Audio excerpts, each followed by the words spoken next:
আমরা চাঁদাবাজদের অর্থ নিয়ে নির্বাচন করতে আসি নাই।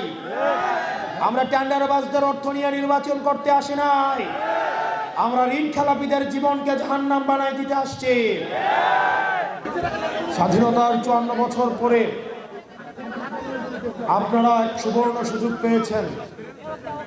আপনারা এমন একজন নেতাকে আবার ভোট দেওয়ার সুযোগ পেয়েছেন, যিনি ওনার জীবনের দীর্ঘ একটা সময় এই ফেসিবাদের বিরুদ্ধে লড়াই করে অতিক্রান্ত করেছেন।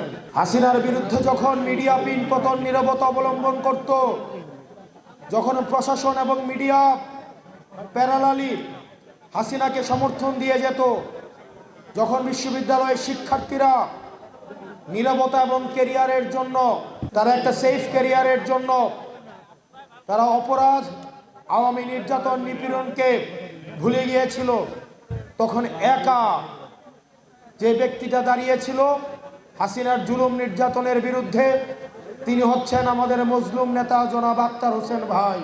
উনি এই নির্বাচনে, উনি শুধুমাত্র আপনার এই কাউনিয়ার গর্ব নয়, উনি বাংলাদেশের যে কোনো আসন থেকে নির্বাচন করলে সেই নির্বাচন থেকে জিতে আসার ওনার সক্ষমতা রয়েছে। উনি শুধুমাত্র কাউনিয়ার সন্তান নন, উনি সারা বাংলাদেশের সন্তান। আপনাদের এই আসন থেকে কখনোই এমন কেউ নির্বাচিত হয়নি বা নির্বাচনের জন্য প্রার্থী হয়নি যিনি বাংলাদেশের যে কোনো আসন থেকে লড়াই করার যোগ্যতা রাখেন। সুতরাং কাউনিয়াবাসী, আমরা জানি আপনাদের কর্মসংস্থানের কোনো ভরসা নাই। আমরা জানি আপনাদের জীবিকার কোনো ভরসা নাই। আমরা জানি আপনাদের শিক্ষার কোনো ভরসা নাই। আমরা জানি আপনাদের স্বাস্থ্যের কোনো ভরসা নাই, আপনাদের অবকাঠামোর ভরসা নাই। কিন্তু এই ভরসা নাইয়ের অবস্থায় অগ্রদূত হয়ে এসেছেন আমাদের জনাব আক্তার হোসেন ভাই।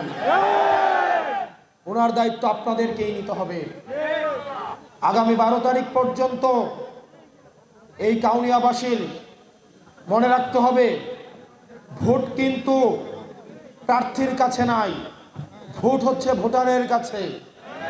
সেজন্য এইখানের প্রত্যেকটা মানুষ, আপনারা যারা আছেন, প্রত্যেকটা মানুষ এক একজন আক্তার হোসেন হয়ে উঠতে হবে। আক্তার হোসেন একটা ইউনিয়নে গেলে উনি যেভাবে ভোট চায়, ঠিক সেভাবে উনার অনুপস্থিতিতে আপনারা উনার জন্য কাজ করতে হবে।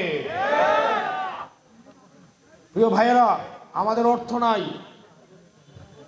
আমরা চাঁদাবাজদের অর্থ নিয়ে নির্বাচন করতে আসি নাই। আমরা টেন্ডারবাজদের অর্থ নিয়ে নির্বাচন করতে আসি নাই।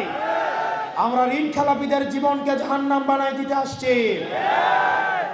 আমরা চাই জনতার উপরে নির্ভর করে, জনতার বৈধতা নিয়ে আক্তার হোসেন আগামীতে সংসদে যাক।